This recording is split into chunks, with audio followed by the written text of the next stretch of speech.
Beau repère. Le nouveau chevalier se sépare de son hôte, car il lui tarde de rejoindre sa mère qu'il espère retrouver en vie. Il avance dans la forêt profonde qu'il préfère à la plaine. Il chevauche tant qu'il finit par apercevoir un château fort bien situé. Mais alentour, il n'y a rien d'autre que la mer, l'eau et une terre dévastée. Il se dépêche d'y aller et arrive enfin devant la porte. Mais il doit franchir un pont si fragile qu'il a peur qu'il ne supporte son poids. Perceval s'engage sur le pont et le traverse sans encombre, ne rencontrant ni obstacle ni humiliation.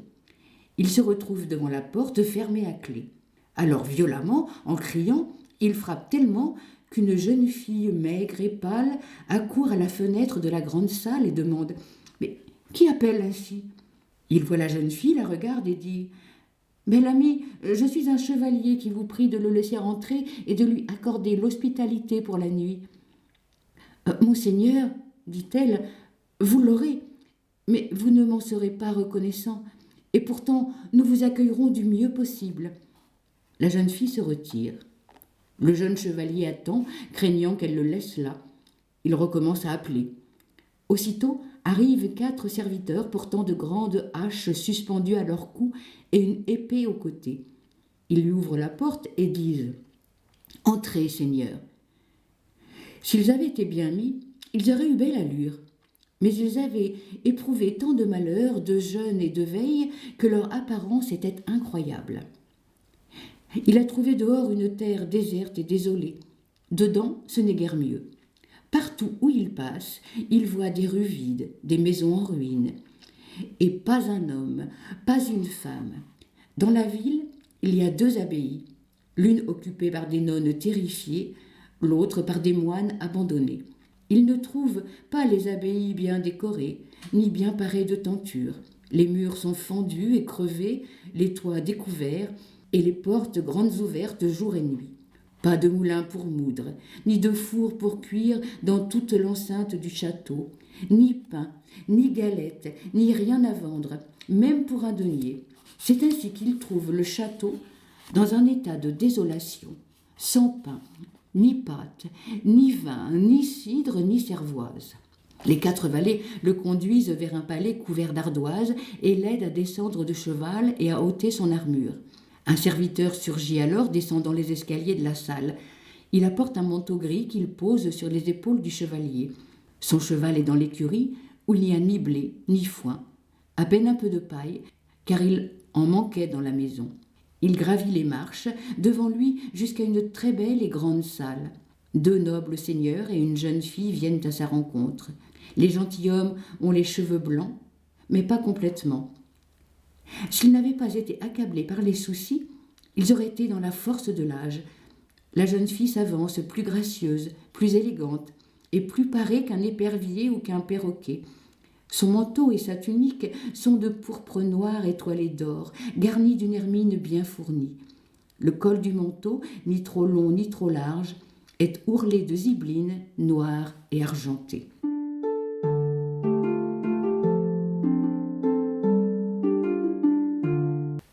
Blanchefleur et le muet. S'il m'est jamais arrivé de décrire la beauté dont Dieu a doté le corps ou le visage d'une femme, il me plaît de le refaire sans l'ombre d'un mensonge. Ses cheveux déliés sont si brillants qu'on pourrait croire à les voir qu'ils sont en or. Elle a le front haut, blanc et lisse, comme sculpté par la main d'un artiste travaillant la pierre, l'ivoire ou le bois. Ses sourcils bruns sont bien écartés l'un de l'autre. Ses yeux en amande rient, brillant et vif, son nez est droit et allongé. Sur son visage blanc, le rouge vermeil lui va mieux que le sinople sur l'argent. On dirait que Dieu a choisi son visage pour y mettre toute la beauté et réjouir le cœur de ceux qui la regardent. Jamais avant ni depuis, il n'a fait sa pareille. Quand le chevalier la voit, il la salue. Elle le salue en retour, et les chevaliers aussi. La demoiselle le prend doucement par la main et lui dit « Beau Seigneur, votre logis ne sera pas ce soir comme il conviendrait à un homme de valeur. Si je vous disais maintenant notre situation et notre état, vous penseriez peut-être que je parle avec de mauvaises intentions pour vous faire fuir.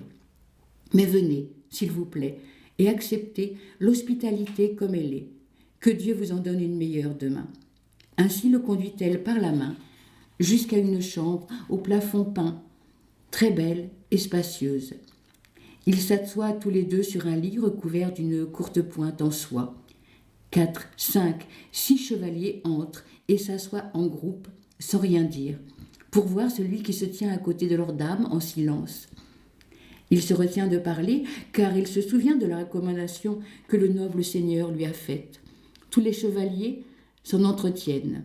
« Mon Dieu, dit l'un, ce chevalier est-il donc muet ?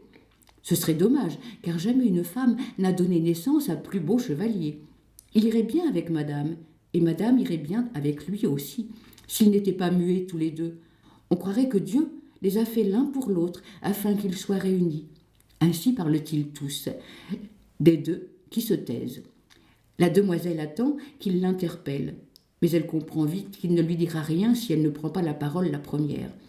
Elle lui dit alors aimablement « Seigneur, d'où arrivez-vous aujourd'hui ?»« Demoiselle, dit-il, j'étais dans le château d'un noble seigneur qui m'a très bien reçu. Il a 5 puissantes tours, une grande et 4 petites. Mais je ne saurais tout décrire et ne connais pas le nom du château. Je sais en revanche que le noble seigneur se nomme Gornement de Gorte. »« Ah, beau seigneur, dit la jeune fille, comme vos paroles sont belles et vos propos courtois. Que Dieu notre roi vous remercie de l'avoir appelé noble seigneur. Jamais un mot ne fut mieux employé. Il est noble par Saint-Richier, je l'affirme. Sachez que je suis sa nièce, mais il y a très longtemps que je ne l'ai pas vue. Et depuis que vous avez quitté votre demeure, vous n'avez pas pu faire la connaissance d'un homme plus valeureux. Il vous a reçu avec joie et allégresse, comme il sait le faire en noble seigneur, aimable, aisé, riche et puissant. Tandis qu'ici, il n'y a que 6 miches de pain qu'un de mes oncles qui est preux, très saint et très religieux, m'a envoyé pour le dîner avec un petit tonneau de vin cuit. Nous n'avons d'autre provision qu'un chevreuil qu'un de mes hommes d'armes a tué d'une flèche aujourd'hui. Puis elle ordonne que la table soit dressée. La chose faite, tous s'assoient pour dîner. Le repas est rapide, mais dévoré avec appétit. Ensuite, ils se séparent. Ceux qui ont veillé la nuit précédente restent pour dormir, et ceux qui doivent monter la garde du château cette nuit-là sortent. 50 hommes d'armes et écuyers veillent la nuit. Les autres se donnent beaucoup de mal pour installer confortablement leur invité. De bons draps, une couverture coûteuse, un oreiller à la tête du lit lui sont préparés par ceux qui s'occupent de son coucher. Le chevalier a cette nuit-là tout le confort qu'on peut imaginer pour un lit. Ne lui manque qu'une jeune fille ou une dame de son choix. Mais de l'amour, comme du reste, il ne sait rien et s'endort rapidement, car rien ne le distrait.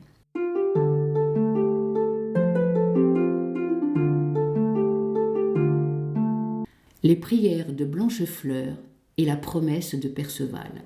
Mais son hôtesse, elle, enfermée dans sa chambre, ne peut trouver le sommeil. Tandis que lui dort tranquille, elle réfléchit, car elle est sans défense devant une bataille qu'on lui livre. Elle se retourne souvent, sursaute, tourne et vire, puis elle agrafe un court manteau en soie écarlate sur sa chemise. Courageuse et hardie, elle se lance à l'aventure. Mais ce n'est pas pour des raisons futiles. Elle a décidé d'aller confier à son hôte une part de ses soucis. Elle quitte son lit, sort de la chambre. Elle a si peur qu'elle tremble de tous ses membres, le corps en sueur. Elle quitte sa chambre en pleurs et arrive près du lit sur lequel dort le jeune homme. Elle pleure et soupire fort, se penche sur lui et s'agenouille, pleurant tellement que de ses larmes, elle lui mouille tout le visage. Elle n'ose plus rien faire. Elle pleure tant qu'elle finit par le réveiller. Il s'étonne que son visage soit mouillé, puis il l'aperçoit agenouillée devant son lit. Elle le tient étroitement par le cou. Elle manifeste tant de souffrance qu'il la prend dans ses bras à son tour, l'attire à lui et lui demande ce qu'elle veut. « Pourquoi êtes-vous venu ?» dit-il. « Oh, pitié, gentil Seigneur, je vous prie au nom de Dieu et de son Fils de ne pas me mépriser d'être venu ici. Je suis presque nue, mais je ne pense à aucune folie et je n'ai aucune mauvaise intention. Il n'y a pas d'être au monde plus malheureux et triste que moi. Rien de ce que j'ai ne me convient. Aucune journée n'est sans souffrance. Tel est mon grand malheur. Je ne verrai jamais d'autre nuit que celle-ci, ni d'autre jour que demain. Je vais me tuer de ma propre main. Des 310 chevaliers qui gardaient ce château, il ne reste plus que 50. Les autres ont été emmenés, puis emprisonnés ou tués par Aguin-Guéron, un chevalier très cruel, sénéchal de Clamadieu des îles. Le sort de ceux qui sont en prison me préoccupe autant que les morts, car je sais bien qu'ils mourront et ne pourront jamais en sortir. Tant d'hommes de valeur sont morts pour moi qu'il est normal que je me tourmente. Tout un hiver et tout un été, Aguin-Guéron nous a assiégés, ici même, sans bouger. Ses forces n'ont cessé de croître, alors que les nôtres s'amenuisaient et que nos provisions s'épuisaient. Si bien qu'ici, il n'est même pas resté de quoi nourrir une abeille. Voilà la situation aujourd'hui. Mais demain, si Dieu ne fait rien, ce château qu'on ne peut plus défendre lui sera livré, et moi avec comme captive. Mais je me tuerai plutôt qu'il me prenne vivante. Il m'aura morte. Alors, peu importe qu'il m'emmène. Clamadieu, crois-moi voir, il ne m'aura pas. S'il m'a, ce sera sans vie, ni âme, car je garde dans un écrin un couteau à fine lame que je m'enfoncerai jusqu'au cœur. Voilà ce que j'avais à vous dire. Maintenant, je m'en retourne et je vous laisse dormir. Voilà l'occasion pour Perceval de prouver sa valeur s'il en a le courage, car elle n'est pas venue pleurer sur son visage pour autre chose, quoi qu'elle prétende. Elle est venue pour lui mettre au cœur l'envie de combattre pour la défendre, elle et sa terre, s'il en a l'audace. Il lui répond « Cher ami, faites désormais meilleure mine. Rassurez-vous, ne pleurez plus. Venez ici près de moi, séchez vos larmes. S'il plaît à Dieu, demain sera meilleur que vous ne croyez. Couchez-vous près de moi dans ce lit. Il est assez large pour nous. Vous ne me quittez plus à présent. » Elle lui dit « Je le ferai, si cela vous plaît. » Le jeune chevalier l'embrasse, la tenant serrée dans ses bras. Il remonte la couverture sur elle, en douceur, délicat. Elle se laisse embrasser, et cela ne semble pas lui déplaire. L'un près de l'autre, ils restent ainsi toute la nuit jusqu'au matin, à l'approche du jour. Réconfortés par cette nuit, dans les bras l'un de l'autre, ils dorment jusqu'à l'aube, moment où la jeune fille retourne dans sa chambre, prenant soin de ne réveiller personne. Elle s'habille et se prépare seule, sans demoiselle ou servante pour l'aider. Ceux qui ont monté la garde toute la nuit, dès qu'ils voient poindre le jour, vont réveiller ceux qui dorment et les tirent de leur lit. À ce moment, la jeune fille s'en retourne vers son chevalier et lui dit courtoisement « Dieu vous accorde une bonne journée, Seigneur. Je crois que vous ne resterez pas longtemps ici. Ce serait inutile. Vous partirez. Je dois m'y résigner, car ce ne serait pas courtois de ma part d'y trouver à redire. Nous vous avons reçu sans honneur, et je prie Dieu Tout-Puissant qu'il vous réserve ailleurs une meilleure hospitalité avec davantage de pain, de vin, de sel qu'ici. » Il lui répond « Ma belle, ce n'est pas aujourd'hui que j'irai chercher l'hospitalité ailleurs. Je ne ferai rien avant d'avoir essayé de ramener la paix sur toutes vos terres. Si je rencontre votre ennemi là, dehors, il n'y restera pas longtemps, parce qu'il vous accable sans motif. Mais si je l'affronte et le tue, je réclame votre affection en retour. C'est tout ce que je demande. » « Sire, dit-elle gentiment, c'est bien le moins. Vous me prendriez pour une orgueilleuse si je vous la refusais. Pourtant, ne pensez pas que je suis devenue votre amie en échange de la promesse que vous alliez mourir pour moi.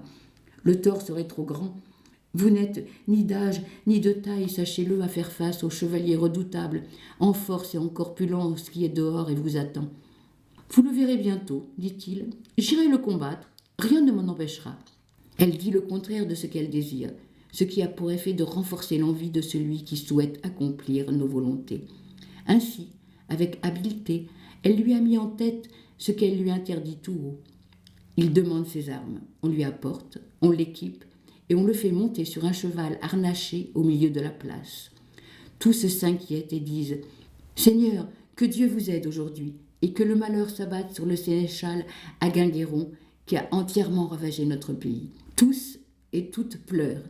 Ils l'accompagnent à la porte, et quand ils le voient quitter l'enceinte, ils lui disent d'une seule voix « Cher Seigneur, Dieu vous épargne de la mort et de la prison. Qu'il vous ramène sain et sauf à l'endroit qui vous plaît. » Voilà ce que tous espéraient.